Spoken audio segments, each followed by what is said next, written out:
الحمد للہ وکفا وسلام علی عبادہ الذین اصطفى اما بعد فاعوذ باللہ من الشیطان الرجیم بسم اللہ الرحمن الرحیم اذ قال لقمان لابنہ وهو یعظہ وقال اقم الصلاة صدق اللہ مولانا العظیم اللہم صلی علی سیدنا محمد وعلی آل سیدنا محمد وبارک وسلم۔ حضرت لقمان نے جو اپنے بیٹے کو نصیحتیں فرمائیں، اللہ رب العزت کو وہ اتنی پسند آئیں کہ ان نصیحتوں کو اللہ رب العزت نے قرآن حکیم کا حصہ بنا دیا اور قیامت تک آنے والے انسانوں کی رہنمائی اور ہدایت کے لیے ان نصیحتوں کو باقی رکھا۔ چند ایک نصیحتوں کے بارے میں پہلے بات ہو چکی ہے۔ حضرت لقمان نے اپنے بیٹے کو یہ نصیحت بھی فرمائی کہ اقم الصلاۃ، نماز کو قائم کر۔ جتنی عبادات ہیں ہر عبادت میں اپنی تاثیر پائی جاتی ہے۔ زکوٰۃ فریضہ ہے تو زکوٰۃ میں یہ تاثیر ہے کہ وہ مال کو پاک کرتی ہے۔ اس طریقے سے اللہ رب العزت نے اس امت پر روزے فرض فرمائے تو روزوں کی فرضیت کا جہاں پہ حکم آیا وہاں ساتھ بتایا گیا کہ اس کی تاثیر کیا ہے، اس کا اثر کیا ہے۔ فرمایا لعلکم تتقون، یہ روزے متقی بناتے ہیں، ان کے ذریعے سے تقوی حاصل ہوتا ہے روزہ رکھنے سے۔ اسی طرح ہم وضو بناتے ہیں نماز سے پہلے تو وضو کے اندر یہ تاثیر ہے کہ اس سے جہاں ہمارا ظاہر صاف ہوتا ہے، چہرہ، ہاتھ، پاؤں، مٹی، گرد، دھول صاف ہوتی ہے، وہاں اس کا اثر باطن پہ پڑتا ہے اور انسان کے گناہ بھی جھڑتے ہیں۔ وضو کے اندر تاثیر ہے۔ تو اسی طرح نماز بھی ایک فریضہ ہے اور نماز کے اندر یہ تاثیر رکھی گئی ہے کہ جو نماز کو قائم کرتا ہے تو بے حیائی اور برائی پھر اس سے دور بھاگتی ہے۔ بے حیائی اور برائی دونوں چیزیں وہ اس کے قریب نہیں آتی جو نماز کو قائم کرنے والا ہوتا ہے۔ لیکن آج ہم دیکھتے ہیں کہ نمازیں بھی ادا ہو رہی ہیں، برائیاں بھی اسی طرح ہیں، فحاشی بھی اسی طرح پھیلی ہوئی ہے، نمازیوں کے اندر پھیلی ہوئی ہے۔ تو آخر وہ تاثیر آج ظاہر کیوں نہیں ہوتی؟ تو اس نقطے کو آج سمجھیں کہ اللہ تبارک و تعالی نے قرآن حکیم میں متعدد مقامات پر، کئی مقامات پر نماز کا ذکر فرمایا۔ نماز کا حکم بھی ہے، نماز کا تذکرہ بھی ہے، لیکن جہاں بھی آپ کو نماز کی ادائیگی کا حکم ملے گا قرآن حکیم میں یا تذکرہ، وہاں پر کہیں بھی آپ کو نماز پڑھنے کے بارے میں نہ حکم ملے گا، نہ ہی نماز کا تذکرہ ہوگا نماز پڑھنے کے بارے میں، بلکہ جہاں بھی ہوگا ذکر اقامت صلاۃ کا ہوگا۔ نماز کو قائم کرنا، پڑھنا نہیں ہے، قائم کرنا ہے۔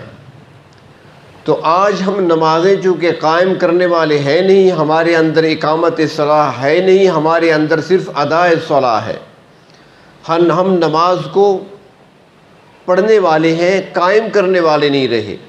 تو جب نماز قائم ہی نہیں ہوئی، اقامت صلاۃ ہوئی نہیں ہے، تو پھر اس کی تاثیر کیسے ظاہر ہوگی؟ تاثیر تو اس وقت ظاہر ہوگی جب اس کی اقامت ہوگی، اور یہ شرط تو ہے اقامت صلاۃ کے ساتھ۔ آسان لفظوں میں یوں سمجھیں کہ قرآنی نماز کے اندر تاثیر ہے اور نفسانی نماز میں وہ تاثیر نہیں ہے۔ ہماری نمازیں نفسانی ہیں، قرآنی نہیں ہیں۔ جس طرح ہمارا جی چاہا پڑھ لی، جس وقت ہمارا جی چاہا پڑھ لی، جس طریقے سے ہمارا جی چاہا ہم نے پڑھ لی۔ تو قرآن حکیم کا جو مطالبہ ہے وہ اقامت صلاۃ کا ہے۔ اللہ تبارک و تعالی جو ہم سے مطالبہ کر رہے ہیں، یہ اللہ رب العزت جو چاہتے ہیں نماز، وہ نماز کا قیام چاہتے ہیں کہ تم نماز کو قائم کرو۔ اب نماز قائم کیسے ہوگی؟ نماز کو ادا کرنا، اس کے فرائض، اس کے واجبات، اس کے مستحبات کو سامنے رکھتے ہوئے، ان کا خیال رکھتے ہوئے، ان کا لحاظ کرتے ہوئے۔ لیکن یہ تب ہوگا جب فرائض معلوم ہوں گے تو ہمیں جب یہ معلوم نہیں ہے کہ نماز کے فرائض ہیں کون سے، پھر دھیان کیسے ہوگا؟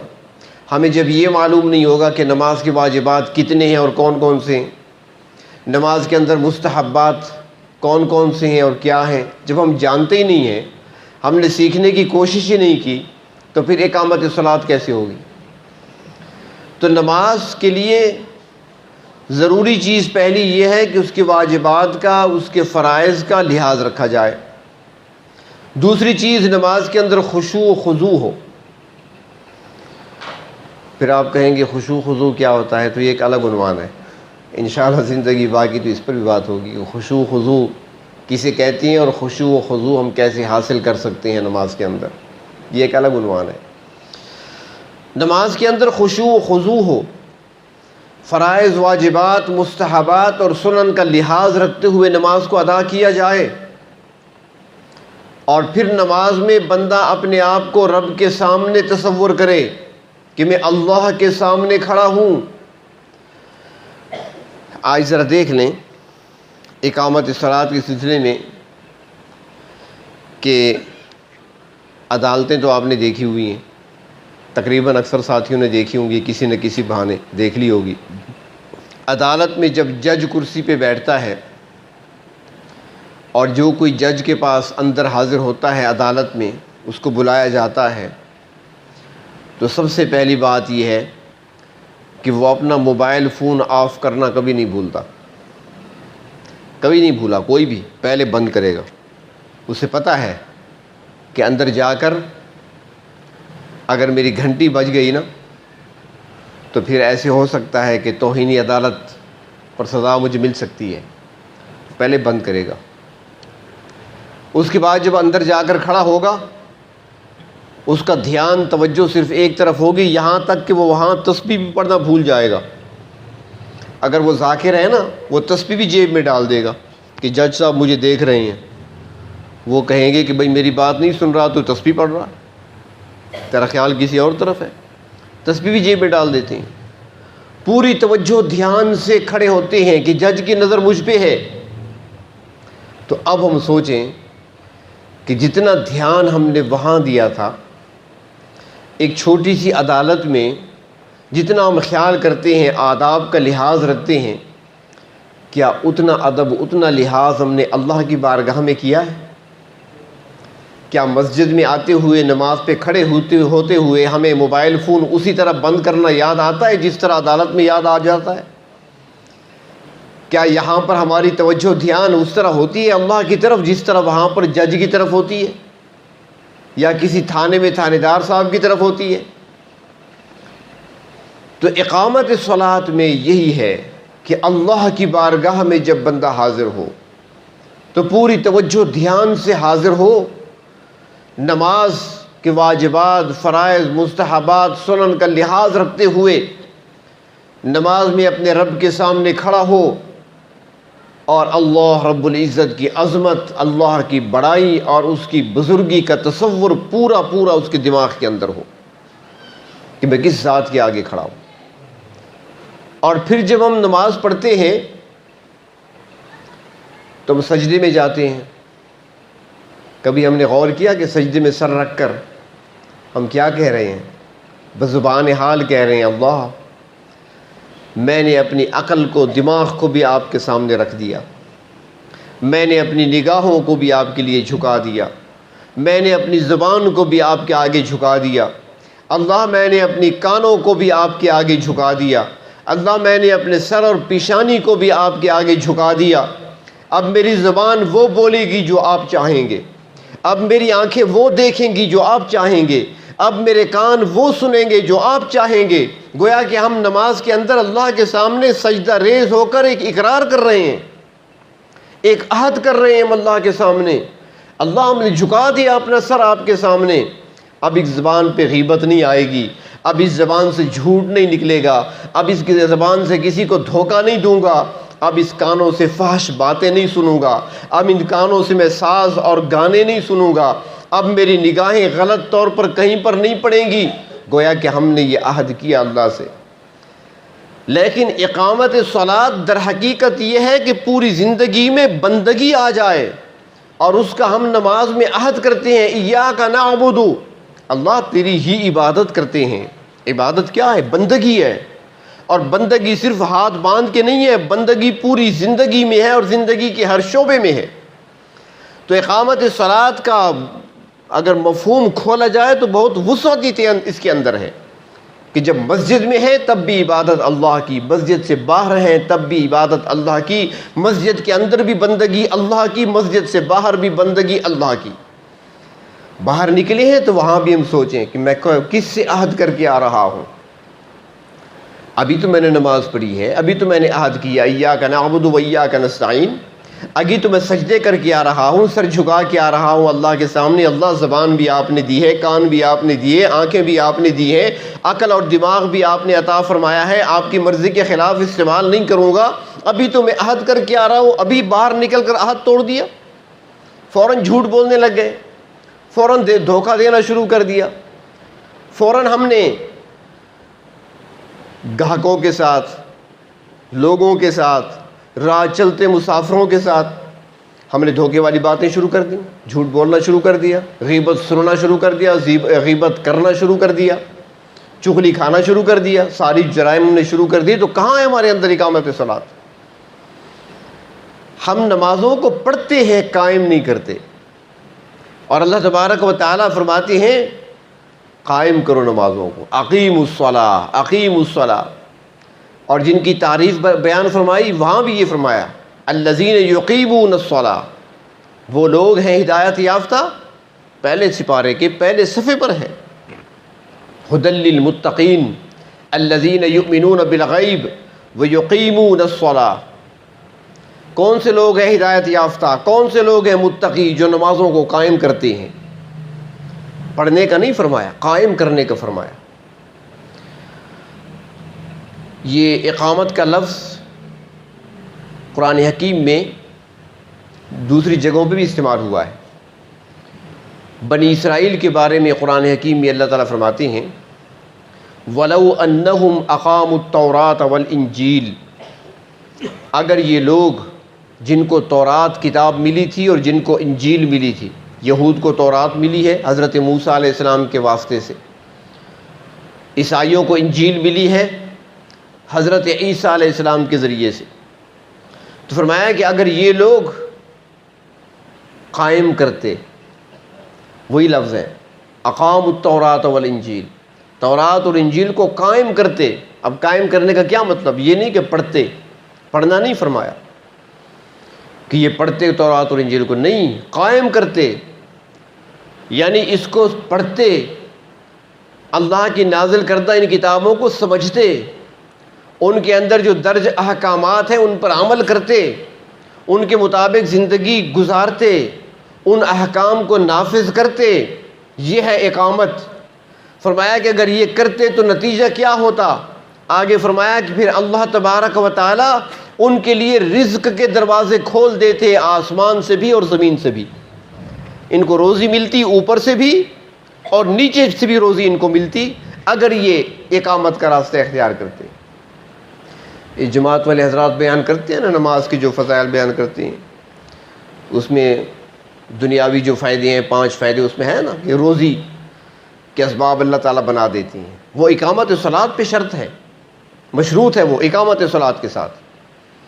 آج نماز بھی پڑھتا ہے نمازی، بھوکا بھی رہتا ہے، رزق کے اسباب بھی نہیں بن رہے، ہر آدمی پریشان ہے، مشکل میں ہے، روزی کے اسباب نہیں ہیں، اور پھر بیچارہ عاملوں کے پاس دوڑتا ہے، بندش ہو گئی ہے۔ بھائی بندش کوئی نہیں ہوئی، آپ نے خود بند کر رکھا ہے۔ رب سے تعلق جوڑو،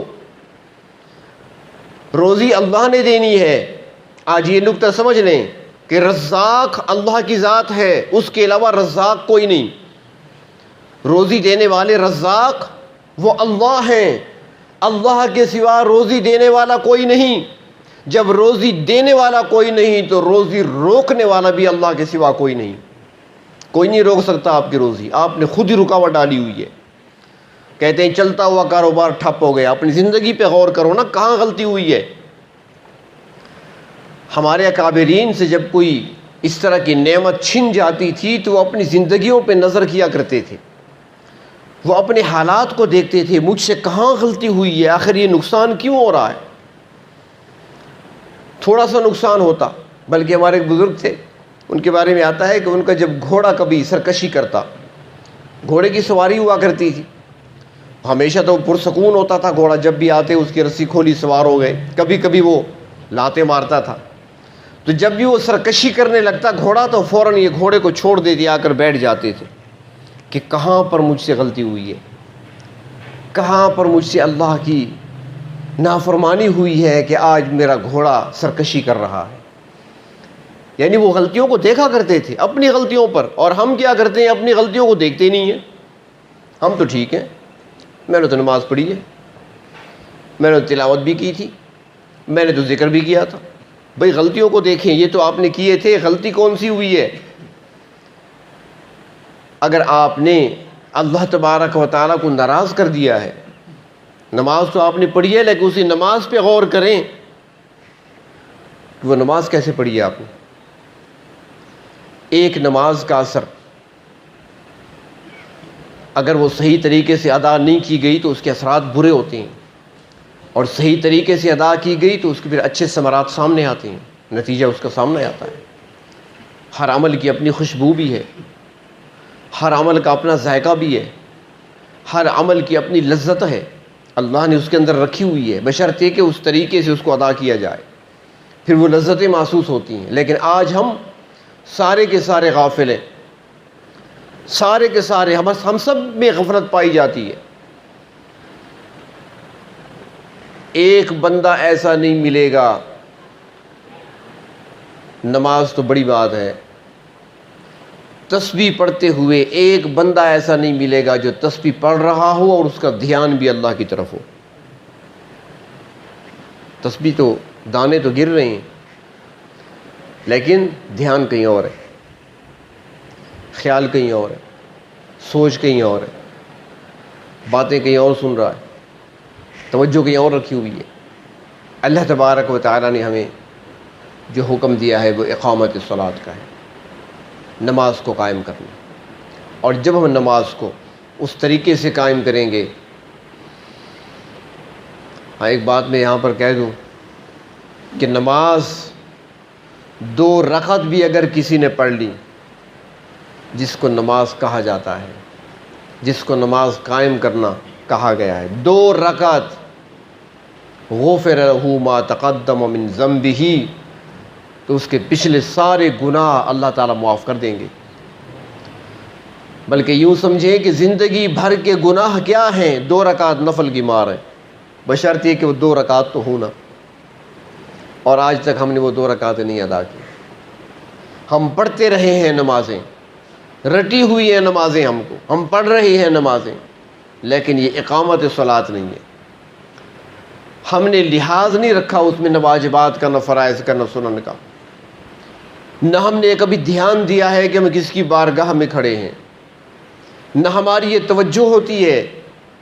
ہمارا یہ حال ہے نمازوں کے اندر، چونکہ ہمارا دھیان نہیں ہوتا، بھول ہو جاتی ہے، بھول تو امام سے بھی ہوتی ہے، بھول مقتدی سے بھی ہو جاتی ہے، بھولنا ایک الگ چیز ہے، بھولنے کے لیے تو مسائل ہیں، انسان ہے بھول سکتا ہے، اس لیے تو مسائل بتائے گئے فقہ کے اندر کہ اگر بھول جائیں تو پھر کیا کرنا ہے۔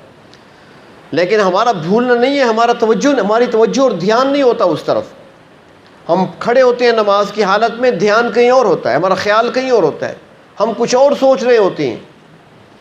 تو اللہ تبارک و تعالی جو ہم سے مطالبہ کرتی ہیں وہ صرف یہ نہیں کہ نمازیں ادا کرو، رکعتیں پوری کر لو بس، نہیں، اقامت صلاح، نماز کو قائم کرو، اور اس کے لیے ضروری ہے کہ نماز کا ترجمہ بھی آنا چاہیے، ضروری ہے، بہت ضروری ہے۔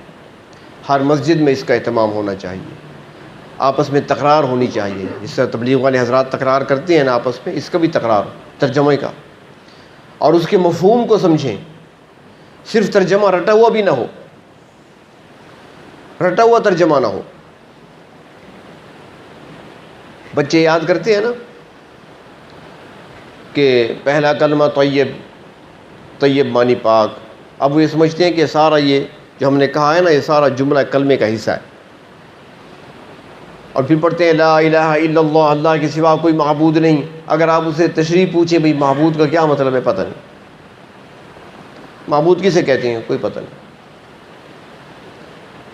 تو ایسا نہ ہو، مفہوم ذہن کے اندر، جب مفہوم ذہن کے اندر ہوگا تو پھر اس نماز کی لذت کچھ اور ہوگی، جب آپ کا دھیان الفاظ کی طرف ہوگا۔ الحمدللہ جب یہ جملہ نکلے تو ساری نعمتیں اللہ کی یاد آ جائیں، انسان کا سر جھک جانا چاہیے، نعمتوں کے بوجھ تلے اپنے آپ کو دبا ہوا محسوس کرے، الحمدللہ۔ نماز میں تو ترجمے پہ غور کریں، لیکن نماز کے بعد جب بیٹھتے ہیں نا تسبیحات پڑھنے کے لیے، کئی مرتبہ میں نے ساتھیوں سے عرض کیا ہے کہ وہاں توجہ دھیان سے نماز کے بعد بھی تسبیحات پڑھا کریں۔ ہم کہتے ہیں نا سبحان اللہ، الحمدللہ، اللہ اکبر، 33 مرتبہ نماز کے بعد تسبیحات پڑھی جاتی ہیں۔ پڑھنے والے تو بہت کم ہوتے ہیں، آج کل جلدی ہوتی ہے، سارے اٹھ کر چلے جاتے ہیں، بعض اوقات شاید چلتے پھرتے پڑھ لیتے ہوں گے۔ تو جب پڑھیں تو اس وقت پوری توجہ سے پڑھیں، سبحان اللہ، اللہ آپ کی ذات پاک ہے، ہر عیب سے، ہر نقص سے، ہر خامی سے، ہر کمی سے اللہ آپ پاک ہیں، ہر کمزوری سے آپ پاک ہیں۔ کیسا آپ نے آسمان بنایا، اللہ سبحان اللہ۔ زبان سے جملہ ادا کرتے رہیں اور تصور میں سوچتے رہیں، اللہ کیسی زمین آپ نے پھیلا دی ہے، سبحان اللہ۔ ہماری گرمی دور کرنے کے لیے کیسے پنکھے چلا دیے، سبحان اللہ۔ بادل ہیں، ہوا ہے، نعمتیں ہیں اللہ تبارک و تعالیٰ کی بنی ہوئی تخلیق ہے، سبحان اللہ کہتے جائیں، ان پہ غور کرتے جائیں۔ اس کے بعد الحمدللہ 33 مرتبہ پڑھنا ہے، وہ اسی توجہ سے، اللہ مجھے ایمان کی دولت بخشی ہے آپ نے، الحمدللہ، مجھے سالم صحیح وجود دیا ہے، الحمدللہ، مجھے بولنے والی زبان عطا کی ہے، الحمدللہ۔ ایک ایک چیز کو سوچتے رہیں، یہ جملے زبان سے نہیں کہنے، سوچنا ہے۔ اللہ آپ نے مجھے پاگل نہیں بنایا، فاتر العقل نہیں بنایا، مجھے عاقل بنایا ہے، مجھے اعلیٰ دماغ عطا کیا ہے، الحمدللہ۔ اللہ مجھے بیوی بچے عطا کیے، مجھے گھر بار دیا، مجھے کبھی بھوکا نہیں سلایا۔ ایک ایک نعمت کو یاد کرتے رہیں اور زبان سے کہتے رہیں الحمدللہ، الحمدللہ، الحمدللہ۔ اس پہ اللہ خوش ہوتے ہیں، یہ اللہ کا ذکر ہے۔ جب توجہ دھیان سے کریں گے، تصور اللہ کی طرف سے ہوگا، اس کی نعمتیں ذہن میں ہوں گی، اور زبان سے ایک ایک نعمت پر شکر ادا کر رہے ہیں۔ اس میں سپیڈ نہیں ہونی چاہیے، بس ایک خیال ذہن میں رکھیں کہ جس رفتار سے آپ پڑھتے ہیں نا، چاہے نماز ہے چاہے ذکر ہے، تو ذرا یہ سوچ لیا کریں کہ اگر اسی رفتار سے میں جا کر دکاندار سے سودا طلب کروں تو کیا مجھے سودا ملے گا؟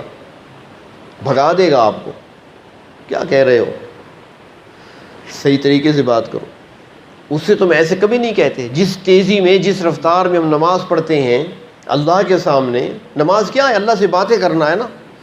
تو جس طرح اللہ کے سامنے ہم باتیں کرتے ہیں، کسی دکاندار سے، کسی دوست سے ہم ایسی باتیں کر سکتے ہیں؟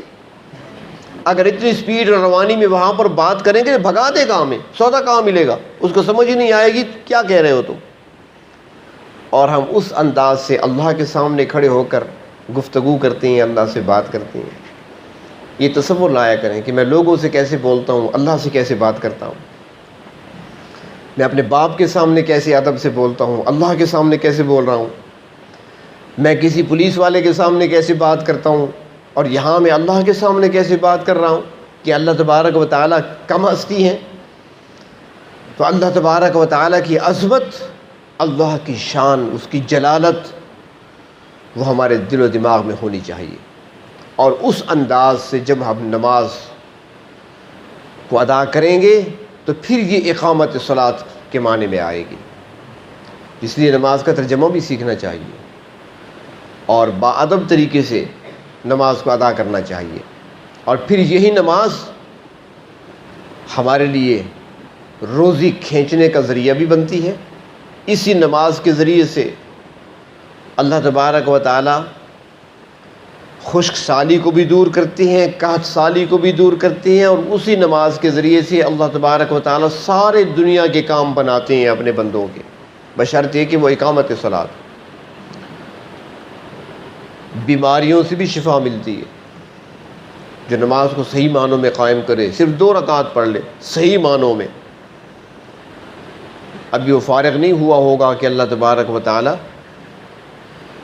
اس کے مسئلے کو حل فرما دیں گے۔ آج ہم نے اللہ تبارک و تعالیٰ کے ساتھ تعلق ہی کمزور کر رکھا ہے اپنا، اللہ کے ساتھ ہم نے تعلق جوڑا ہی نہیں ہے صحیح معنوں میں۔ اگر اللہ رب العزت کے ساتھ تعلق جڑ جائے، صحیح معنوں میں جڑ جائے، تو پھر کسی اور سے مدد لینے کی ضرورت پیش نہیں آتی، پھر کسی اور کے سامنے ہاتھ پھیلانے کی ضرورت نہیں رہتی۔ جو بھی ضرورت ہوتی ہے اللہ سے مانگ لیں، اور جب بھی مانگیں گے وہ دامن بھر دیں گے، وہ عطا فرماتے ہیں۔ ہم نے کبھی مانگا ہی نہیں ہے۔ تو اس لیے جب ہم اپنی نمازوں کو اس انداز پہ لے آئیں گے جس کا ہم سے مطالبہ کیا گیا ہے، جو قرآنی نماز ہے، جو اللہ تبارک و تعالیٰ کے حکم کے مطابق نماز ہے، ان نماز کو قائم کرنا، اقامت صلاۃ کے درجے میں آئیں گے ہم، تو پھر ہماری نمازوں کے اندر تاثیر پیدا ہوگی، اور پھر وہ تاثیر ہر بندہ خود محسوس کرے گا۔ اور جب تک ہم نمازوں کو صرف رٹے ہوئے جملوں کی صورت میں پڑھتے رہیں گے، اقامت صلاۃ نہیں ہوگی بلکہ صرف ادائے صلاح ہوگا، تو نماز تو ادا ہو جائے گی، فریضہ تو ادا ہو جائے گا، لیکن جو مقصود ہے وہ مقصد حاصل نہیں ہوگا، وہ مقصد پھر حاصل نہیں ہوگا۔ اور بعض نمازیں تو ایسی ہوتی ہیں، حدیث شریف میں آتا ہے کہ ادا کرنے والے ادا بھی کر لیتے ہیں، لیکن جب وہ اوپر نماز جاتی ہے تو وہ اس کے لیے اندھیرا ہوتا ہے، لنگڑی لولی ہوتی ہے، معذور ہوتی ہے، اپاہج معذور ہے تو نماز۔ جس طرح کوئی آدمی لنگڑا لولا ہو، ہاتھ پاؤں جس کے نہ ہوں، انسان تو اسے ہم کہتے ہیں نا، ہے تو وہ ادھورا لیکن ہے تو انسان، اسے کہیں گے یہ بھی اللہ کا بندہ ہے، نہ اس کے ہاتھ ہیں نہ اس کے پاؤں ہیں، یا نابینا ہے یا گونگا ہے یا بہرا ہے، معذور ہے لیکن ہے تو انسان۔ تو اس طریقے سے نماز بھی ایسی ہوتی ہے، وہ کہلائے گی تو نماز، لیکن حالت یہ ہوگی کہ لولی لنگڑی۔ اور حدیث شریف میں فرمایا گیا کہ جب اوپر کی طرف جاتی ہے تو اوپر اس کو راستہ نہیں ملتا جانے کے لیے، اندھیرا ہوتا ہے اس کے لیے، اور جب اوپر جاتی ہے تو اس کو کالے کپڑے میں لپیٹ کر اس نمازی کے منہ پہ مار دیا جاتا ہے، اور پھر وہ نماز بد دعا دیتی ہے کہ اے مجھے ادا کرنے والے، اے مجھے پڑھنے والے، اللہ تجھے ایسے برباد کرے جیسے تو نے مجھے برباد کیا۔ اب بتائیں ہم نمازوں کی دعائیں لے رہے ہیں یا بد دعائیں لے رہے ہیں؟ ہم تو نمازوں کی بد دعائیں لے رہے ہیں، پھر کہتے ہیں روزی میں برکت نہیں آتی، پھر کہتے ہیں رکاوٹیں کھڑی ہو گئیں، بندش ہو گئی، مسائل بڑھتے چلے جا رہے ہیں، کم نہیں ہوتے۔ وہ کیسے کم ہوں گے کہ ہم نے تو نمازوں کی بھی بد دعائیں لے لی۔ اور جو نماز اچھے طریقے سے، جو اقامت صلاۃ کے درجے میں نماز کو ادا کرتے ہیں، نماز اوپر جاتی ہے تو آگے روشنی ہوتی ہے، بڑھتی جاتی ہے، چلتی جاتی ہے، فرشتے سنبھال لیتے ہیں، اور وہ جاتے جاتے دعا دے رہی ہوتی ہے، اے مجھے ادا کرنے والے، پروردگار عالم تجھے بھی ایسے عطا کرے روشنیاں جیسے تو نے میرے لیے راستے روشن کر دیے۔ اب ہم بھی سوچیں کیا نمازیں ہمارے لیے دعا کر رہی ہیں، بد دعا کر رہی ہیں؟ ہم نمازیں کیسے پڑھ رہے ہیں؟ تو اس لیے نماز کو صرف پڑھنا نہیں ہے بلکہ اقامت صلاۃ مراد ہے، اور اس میں خشوع خضوع کا ہونا بھی لازمی ہے۔ اب وہ خشوع خضوع کیا ہے اور اسے ہم کیسے حاصل کر سکتے ہیں، اور اقامت صلاۃ کے لیے ہم کون سے طریقے اختیار کر سکتے ہیں تاکہ ہم نماز کو قائم کرنے والے بن